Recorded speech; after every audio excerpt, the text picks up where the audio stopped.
I went through 2020, uh, traveling around Europe in the middle of the pandemic in my van, visiting amazing places, going to MotoGP races. My life looked fantastic and probably made a lot of people jealous at the middle of the pandemic. And it was without a doubt the worst year of my life. In terms of my case, it's like I say, it's something I've dealt with pretty much since I left secondary school. So when I was 18, uh, change of life, really, when you move on to college and stuff and you meet new people, it's scary. So it is, you don't really know what you're doing. And I suffered a lot with anxiety, still do occasionally. For myself, with my bad crash, I struggled with a little bit of concussion and mental health issues, where I felt really down and sort of not myself.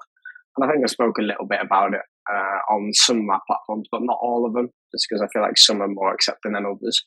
And like I say, it all depends on the person.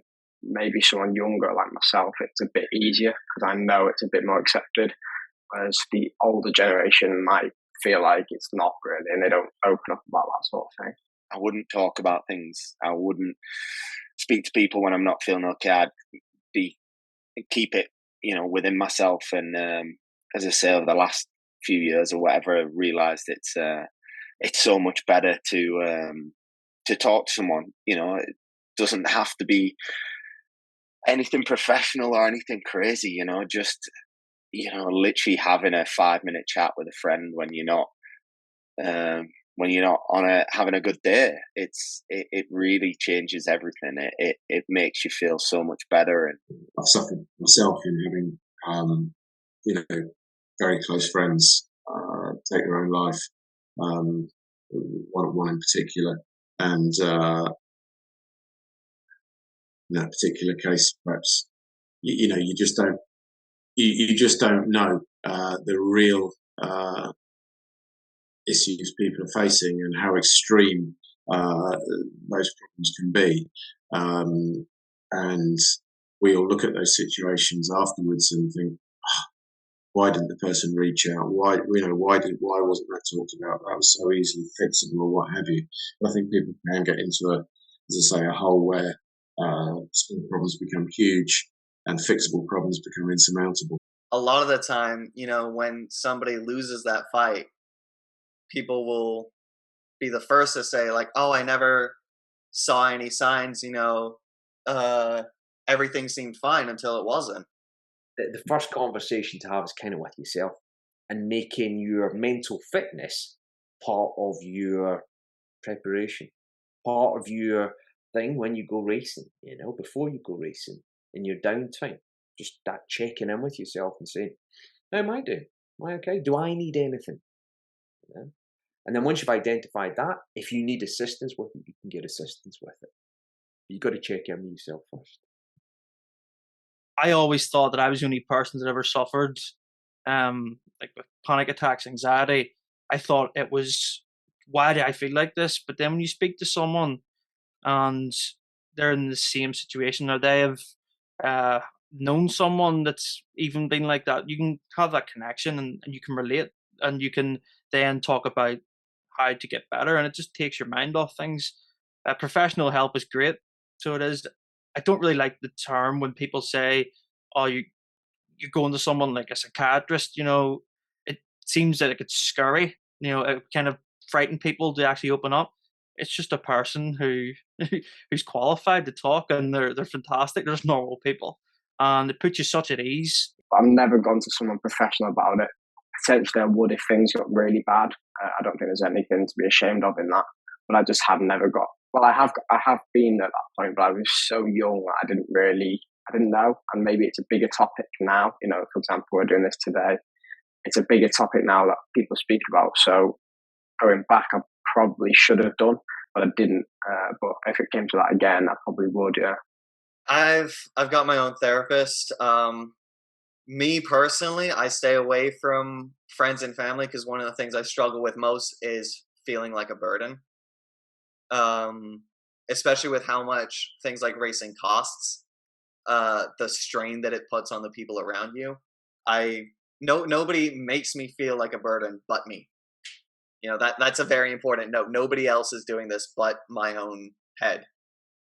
And so I go to my therapist a lot about that. With the racing schedule, I use BetterHelp, the online sources. End of 2020, start of 2021 was the first time that I went and got professional help, because I needed it at that point. And looking back now, I recognize that I needed it. And it wasn't a bad thing at all. It was painless. It didn't really, it wasn't what you'd consider therapy in the traditional sense of, or it wasn't what I thought it was going to be when I signed up for it, let's put it that way. It was just having someone who was completely detached to my situation to talk to, and it turned out to be quite a good thing, and I wish I'd done it years before. Racing is a fantastic place for people to come together as a community, and I think that that's what the racing community can do. It can bring people together. It can make you be honest and share your feelings with people, because you know it's very tough out there, but it is such a good place to meet people and communicate how you feel. The paddock is going in the right way, where if I was to open up about issues, I don't think anyone would look at me and think, God, he's weird or he's weak or anything. I think people would just think he's going through a difficult time and he needs some help. The racing environment, you know, it can always feel like a family and everything, but at the end of the day, you are competing, you are fighting each other.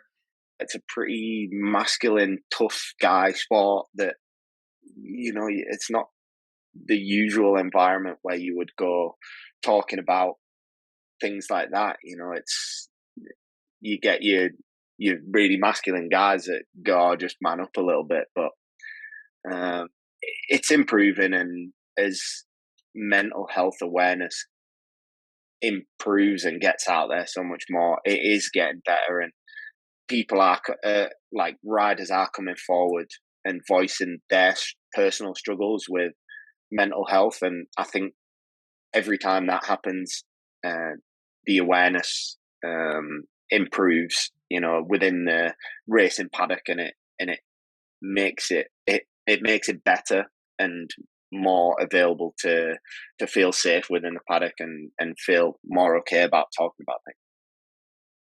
I think you couldn't really generalise across motorsport. I think you could only look at perhaps individual teams and individual groups of people, and I think that depends on the culture of that team and how it's run.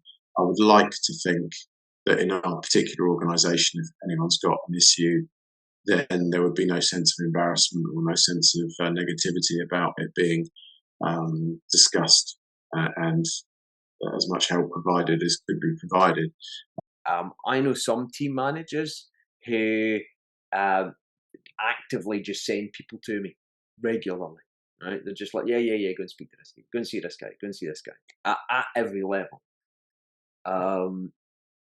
I know other team managers whom I work with, a couple of the drivers, and the team manager, I know for a fact, has told other people, it's a lot of nonsense. It's becoming better. Even in the time that I'm here, it's becoming better. And that's slowly because, you know, some athletes are starting to speak up more, and everything here is led by the athletes. You know, everything is started by them in terms of transitioning. And probably because there's less of the older generation and more of a younger generation coming through, that helps as well.